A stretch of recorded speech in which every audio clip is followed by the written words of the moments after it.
Setelah menuai kontroversi dan kritikan dari pedagang offline dan UMKM, TikTok Shop kini resmi dilarang melakukan transaksi jual beli.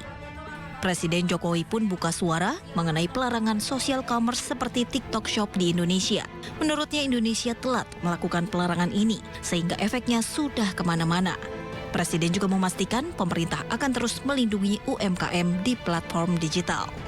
Yang besar regulasi tentang transformasi digital memang harus dibuat dengan lebih holistik, dari payungnya. Industri kreatif harus dipayungi, UMKM kita harus dipayungi dari terjangan dunia digital ini. Ini yang sedang dikerjakan oleh pemerintah. Tadi baru saja kita rapat terbatas memutuskan mengenai sosial media yang digunakan untuk e-commerce. Sebelumnya fenomena social commerce ramai dibicarakan setelah platform TikTok mengeluarkan fitur TikTok Shop. Fitur ini membuat masyarakat bisa berbelanja dan bertransaksi langsung di platform media sosial TikTok. Akibatnya para pedagang tradisional dan UMKM pun menjerit. Pedagang UMKM kesulitan untuk bersaing lantaran harga yang ditawarkan di e-commerce jauh di bawah harga pasar. Tak sedikit pedagang UMKM yang mencoba peruntungan dengan juga berjualan di platform TikTok Shop.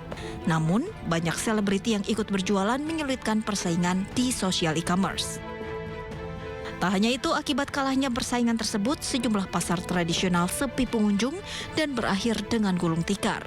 Omset mereka menurun drastis mulai dari 50 hingga 70%. Dulu rata-rata omset kita 60-70 jutaan, rata-rata ya. Kalau sekarang buat nyari laris, ya kadang nggak dapet, nggak laris. Jadi kadang sehari tuh bisa nggak ada yang beli sama sekali gitu? Iya, pernah sering kayak gitu.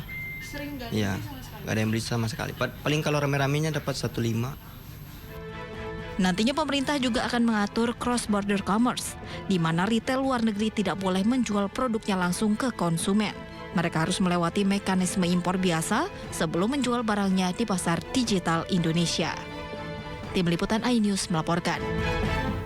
Ya, pemirsa, pemerintah melarang social commerce seperti TikTok Shop berjualan di Indonesia. Aturan baru itu adalah revisi dari Peraturan Menteri Perdagangan Nomor 50 Tahun 2020 tentang ketentuan perizinan usaha, periklanan, pembinaan, dan pengawasan pelaku usaha dalam perdagangan melalui sistem elektronik. Kita akan membahasnya dalam editorial bersama pemimpin redaksi sindonews.com. Ada Mas Pung Purwanto. Selamat sore, Mas Pung. Apa kabar? Selamat sore. Ya, terima kasih sudah hadir di editorial Sindonews. Mas Pung, ini kalau tanggapan Anda terkait aturan pemerintah yang memisahkan e-commerce dengan media sosial seperti apa? Apakah ini akan efektif? Ya, yang pertama tentu kita, meskipun ini terlambat tadi, saya setuju dengan pernyataan Presiden Jokowi bahwa perkembangan teknologi digital ini sangat pesat, sehingga aturannya kesulitan untuk mengejar. Ya. Dan itu terjadi gitu. Platform TikTok ini sudah berjualan mungkin sudah beberapa saat yang lalu, sehingga dampaknya sudah benar-benar berdampak kepada UMKM kita. Makanya Presiden dan Kabinet serta jajaran Menteri juga langsung mengambil keputusan itu. Dan saya pikir meskipun tidak ada kata terlambat lah ya, ini terlambat tapi paling tidak ini semacam cara agar situasi itu menjadi seimbang kembali gitu. Meskipun kita juga belum tahu nanti dampaknya seperti apa, tapi paling tidak kalau aturan itu disesuaikan dengan situasi yang ada di saat ini, berarti ada upaya untuk menjaga agar tidak ada saling menjatuhkan di dunia perdagangan ini gitu. Jadi saya sangat setuju bahwa semuanya harus diatur gitu. Semua platform yang melakukan aktivitas berbisnis di sini itu harus taat aturan. Baik, ya Mas Pung, selain memisahkan kegiatan jual beli dengan media sosial, salah satu hal yang juga harus diatur secara tegas adalah importasi barang dari luar negeri ke Indonesia yang harus diatur lebih tegas agar produk lokal juga bisa bersaing. Apa yang harus dilakukan? Memang agak kaget kita melihat harga di platform ini ya. Begitu harganya sangat murah gitu.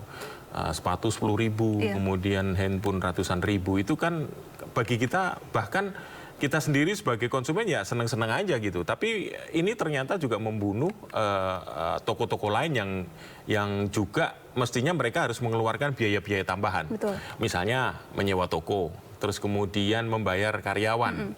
Nanti kalau ini belum lagi untuk mengirim barang. Nah, ini tentu harus menjadi perhatian. Impornya itu bagaimana? Ini harus diatur sehingga jangan sampai harganya itu sangat jauh berbeda sehingga membunuh yang UMKM yang offline gitu. Nah, ini juga tapi di sisi lain kita juga harus paham bahwa tim-tim UMKM ini juga harus meningkatkan kelasnya untuk mengikuti perdagangan di level online ini ya, model seperti ini, karena apapun ini perkembangan zaman yang sulit untuk dihindari.